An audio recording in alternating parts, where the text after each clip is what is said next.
کسی نے استقبال نہیں کیا ہے، نہ آدم علیہ السلام کا، نہ نوح علیہ السلام کا، نہ ابراہیم علیہ السلام کا، نہ اسماعیل علیہ السلام کا، کسی بھی ایک پیغمبر کا قوم نے ہاروں سے استقبال نہیں کیا۔ سب نے کیا کر دیا؟ طائف کی گلیوں میں نبی اکرم صلی اللہ علیہ وسلم کیوں لہوان ہوئے تھے؟ کیا وہ کیا پیغام لے کر گئے تھے کہ میری زمینیں وہاں آ جاؤ جی، وہ میں آپ کو دوں گا، آپ کو جناب محل بنا کر دوں گا، آپ کو گھر بنا کر دوں گا، آپ کو سڑکیں بنا کر دے دوں گا؟ یہ تو نہیں کہا تھا۔ کہا تھا کہ ہماری فکر سوچ ایک ہو جائے، اور فکر سوچ کرنے والی کتاب میرے پاس ہے، قرآن ہے۔ اس قرآن کے قریب آؤ گے ہماری سوچیں ایک ہو جائیں گی، لوگوں کی غلامی سے میں نجات مل جائے گی۔ تو اللہ تبارک و تعالیٰ فرماتے ہیں کہ میرا یہ ہمیشہ طریقہ کار رہا ہے کہ جب بھی میں نے قوم کی اصلاح کے لیے کسی پیغمبر کو پیغام دے کر کے بھیجا ہے تو کیا ہوا؟ اس کو آزمانے کے لیے، اس پیغمبر کو آزمانے کے لیے، یعنی اس پیغمبر کو آزمانے کے لیے، اندازہ لگائیں۔ وَكَذَلِكَ جَعَلْنَا لِكُلِّ نَبِيٍّ عَدُوًّا مِّنَ الْمُجْرِمِينَ، کہ ہر اس پیغمبر کو جب بھی اپنے قوم کی اصلاح کے لیے بھیجا ہے، اسی معاشرے میں سے مجرمین، بدماش لوگوں کو ہم نے ان کے مقابلے کے لیے کیا کر دیا؟ کھڑا کر دیا۔ یعنی پیغمبر کی آزمائش بہت زیادہ ہوتی ہے، میری اور آپ کی آزمائش تو چھوٹی سی ہوگی، وہ پیغمبروں کی آزمائش تو بڑی ہوتی ہے۔ ان کے سامنے تو بڑے بڑے ظالم اور جابر، بہت بڑے بڑے بدماشوں کو جو لوگوں کے اوپر ظلم اور جبر اور بربریت کا سارا کچھ ظلم ڈھا رہے تھے، ان کو کھڑا کر دیا۔ کیا ابراہیم علیہ السلام کا مقابلہ کوئی معمولی آدمی سے ہوا ہے؟ وہ کوئی معمولی آدمی تھا، نمرود سے ہوا نا، بادشاہ تھا۔ بادشاہ جس کے پاس سب کچھ ہے اس کو کھڑا کر دیتا ہے کہ میرے اس پیغمبر کا مقابلہ کر کے دکھاؤ۔ اسی طرح موسیٰ علیہ السلام کے مقابلے میں کس کو کھڑا کر دیا؟ فرعون کو کھڑا کر دیا۔ اور آج بھی نمرود اور فرعون کی ذریت زندہ ہے۔ آپ جب بھی یہ کام کریں گے، اللہ کے کلام کا نام لوگے، ان کے اوپر ترتراہٹ، ان کے اوپر ایک کیفیت تاری ہو جائے گی۔ یعنی کیا بات کر رہے ہو؟ قرآن کی بات کر رہے ہو؟ آپ کو قرآن کی پڑھی ہے صرف، یہ حدیث صرف قرآن ہی ہے، آپ کو یہ بات کریں گے؟ وہ یہ کون کرے گا؟ یہ اپنے لوگ کریں گے، باہر کا آدمی نہیں کہتا ہے، اپنے ہی کرتے ہیں۔ وہ بھائی مل کر کے اس قرآن کو سمجھو اور اس قرآن کو لوگوں تک پہنچاؤ، اس قرآن کی فکر سے خود کو اپنے دل کو منور کرو اور پھر اس روشنی کو لوگوں تک پہنچاؤ۔ قرآن کریم کے بغیر کوئی روشنی نہیں ہے، نبی کا سینہ اس قرآن سے منور ہے، تو آپ اپنے سینے کو کس چیز سے منور کرنا چاہتے ہیں؟ اللہ تو یہ کہتا ہے الا بذکر اللہ تطمئن القلوب، آپ کے دلوں کو اگر اطمینان اور تسلی اور آرام ملتا ہے تو میرے قرآن کے ذریعے سے ملے گا۔ اس کے ساتھ جڑے رہو۔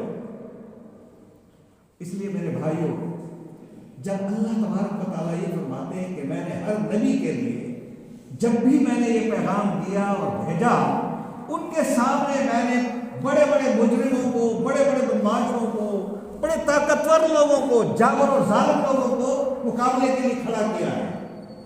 انبیاء نے اس وقت کون سا سہارا لیا ہے؟ اللہ فرماتے ہیں وَكَفَى بِرَبِّكَ هَادِيًا وَنَصِيرًا، ان ظالموں اور جابروں کے سامنے اے پیغمبر میری ہدایت ہی کافی ہے اور میری نصرت کافی ہے تمہارے لیے۔ یہ ظالم تمہارا مقابلہ نہیں کر سکیں گے، یہ ظالم بڑے اپنے تکبر کرنے والے، یہ وقتی تکبر ہے۔ میرے کلام کے ساتھ اگر تم کھڑے ہو گئے تو میری نصرت بھی آئے گی اور میری ہدایت بھی آئے گی، راستہ بھی میں دوں گا، ہدایت بھی میں دوں گا اور نصرت بھی میری طرف سے آئے گی۔ تو جب اللہ تبارک و تعالیٰ کی نصرت کا وعدہ اپنے کلام کے ذریعے وہ کرے تو مجھے اور آپ کو کیا کرنا چاہیے؟ اس لیے میرے بھائیوں، جمعے کے دن ہم جمع ہوتے ہیں، اس لیے جمع ہوتے ہیں نا کہ ہم اس قرآن کی فکر سے اپنے دلوں کو منور کریں، ایک دوسرے کو یاد کیا ہوا سبق سنایا کریں، ایک دوسرے سے ہم جڑیں، ایک دوسرے کے معاملات میں ہم کیا ہو جائیں، ایک دوسرے کے قریب ہو جائیں، ایک دوسرے کے مسائل حل کریں۔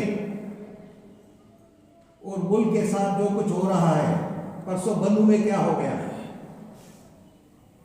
کیا ہو گیا، یہ کون تھے، کون ہیں، ہم کون ہیں؟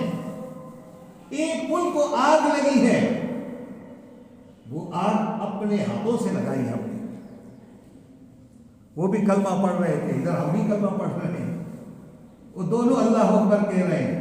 انشاءاللہ ہم جب آزاد ہو جائیں گے ہم 20,000 کو اور قتل کریں گے، انشاءاللہ بھی کہتے ہیں، اور بھی قتل کریں گے، اور بھی قتل کریں گے، اللہ اکبر۔